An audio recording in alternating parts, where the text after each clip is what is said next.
Hello, beloved one. Thank you for joining me today. It is always a joy to be with you, even if it is over the internet, through a camera, anyway, through your heart, into your mind and soul. It is an honor to be one with you. Today I want to talk about giving advice. So what am I going to do? I'm going to give you advice. Let this be more a guidance, suggestion, offering. That is what I hope all of my teachings are for you, beloved one, is an offering. And whether you pick it up, use it, internalize it, or leave it alone, that is always up to you. Please don't feel that every single thing that comes out of this mouth you must do and you have to work hard to achieve and strive. Don't do that to yourself, all right? I give a lot of teachings on many different subjects, all designed to plant tiny little seeds. If you've ever seen wildflower seeds, they are often so tiny. Think of my offerings that way. Some of them you'll want to implement right away because it just resonates, and it's an immediate type of desire to take action, to implement what I'm asking you to implement. That's wonderful. But don't expect everything to be like that, all right? I know that for both men and women, it is a favorite pastime to give advice. Now, I'd like to look at this a little more deeply. Giving advice often feels as though it comes from a very loving place, because you really do not like to see those you love in pain. And that makes complete sense. But here's the tricky part, all right?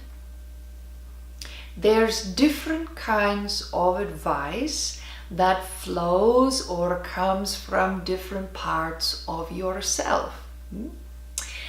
So the more common type of advice is almost like a knee-jerk reaction.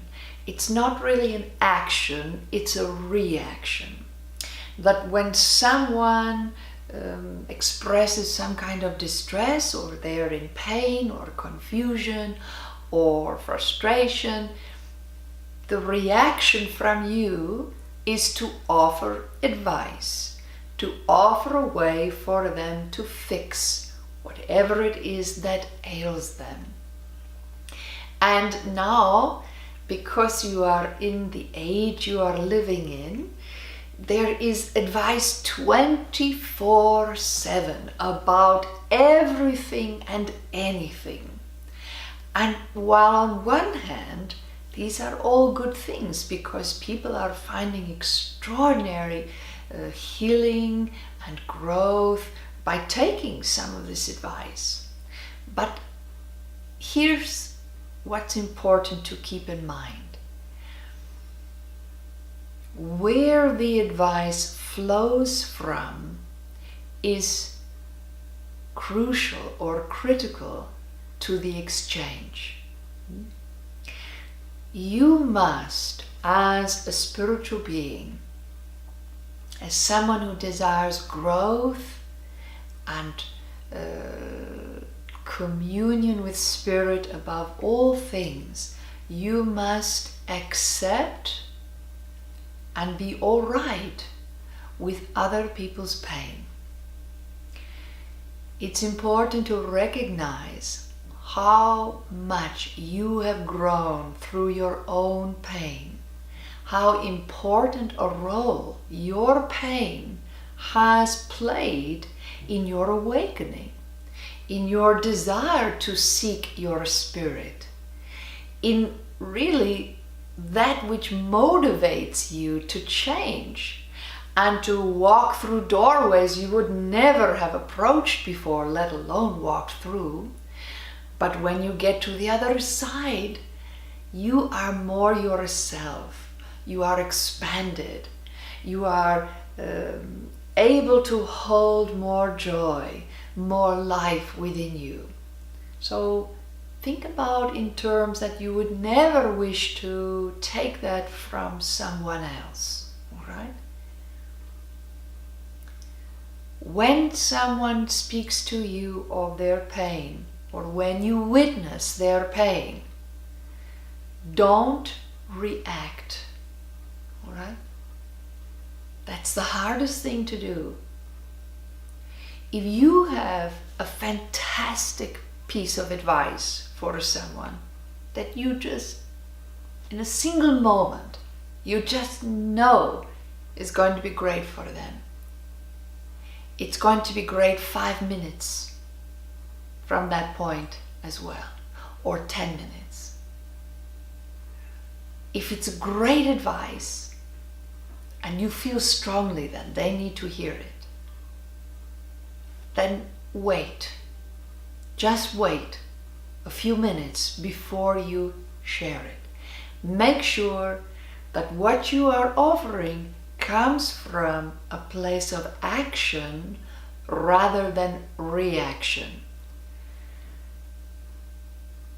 Make a decision in this moment that you are going to try your best to stop giving reactive advice.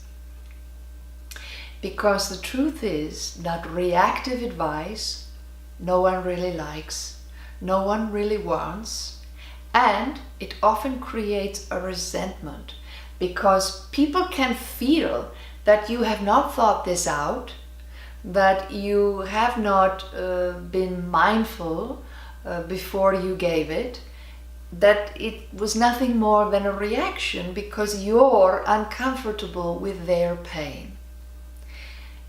And that is not a kindness, either to them or to you.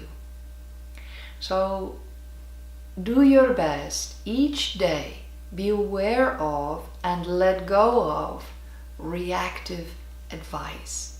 And you can feel it when someone does it to you. You absolutely know that it came from a reaction, that they don't want to hear about your pain. They don't want to witness your pain. They are uncomfortable with where you are in this moment. And when someone gives you reactive advice, you can gently say,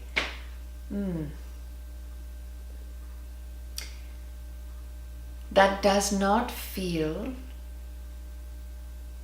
appropriate in this moment. Are you uncomfortable with me expressing my problem or my frustration or my pain? If so, I would rather you tell me that than just sort of throw out something that just came into your head so that you don't have to really deal with where I'm at right now.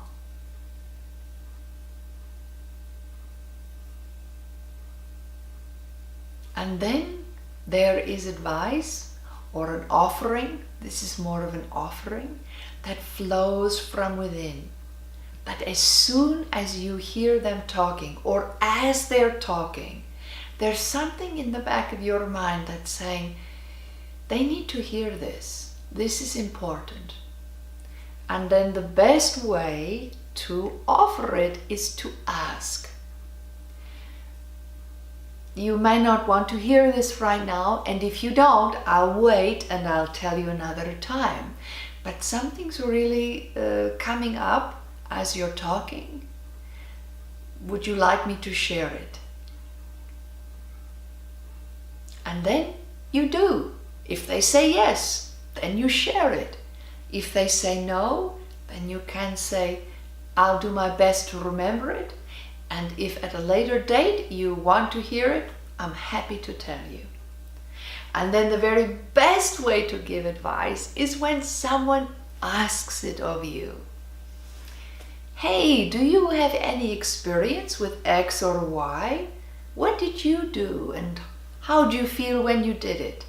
That's a wonderful feeling when someone comes to you and they are genuinely asking you what you think or your opinion or how you feel about something, or if you have any wisdom to share with them. That's wonderful. And then I say share away. You give your advice, you talk about your experience, or maybe you don't have an experience, but another friend of yours does. Or you heard what they did and they got a lot out of it, so you can share it with this friend because they've asked it of you. If you were to let go of reactionary advice in your life, if you could let that practice go completely, I cannot express to you the enormous amount of serenity that would come. The enormous letting go of stress and worry. A very big component of worry in most people's lives is trying to be something for someone else, trying to be the one who has all the advice, the one who has all the answers, to impress other people, to make them like you, to make them want you, to make them love you. Because oftentimes, for those of you that struggle with unworthiness, there's always that feeling in the back of your mind that you have to earn their love. Even if you've been friends for 20 years, you have to earn their love. You have to earn their attention. So the best way to do that is always to have all the answers for their pain, to take their pain on, to relieve them of it, to bear the burden, to just advise.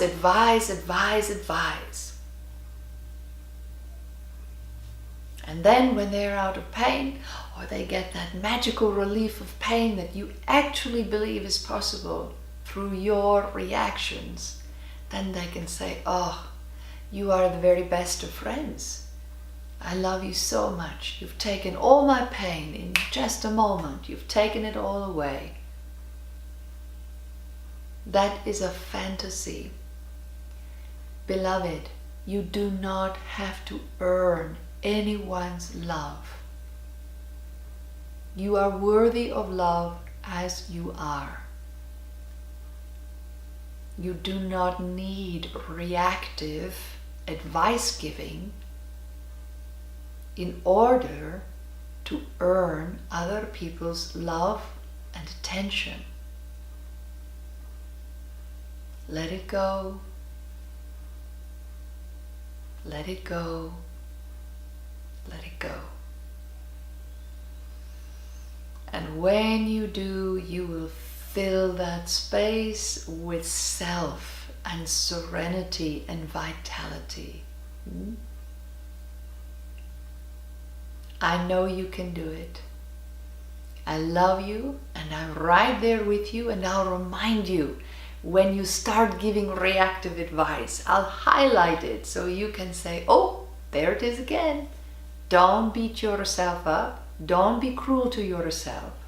Like all habits, it takes time to break. You can even laugh about it with your friends. Point it out. Be honest about it. And try to bring humor to it. And then keep letting it go. Namaste.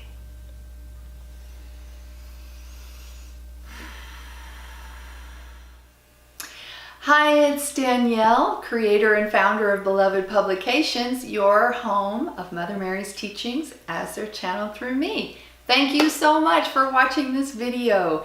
If you enjoyed it, please subscribe to our channel and leave a comment. I would love to hear from you. If you're interested in more of Mother's teachings, please visit our website, www.belovedpublications.com. And there you'll find lots of great ways of connecting with Mother. And if you want to join our community, you get an awesome free mini course on preparing for and connecting with your spirit guides. You will love it. So I hope to see you there soon. Thanks so much.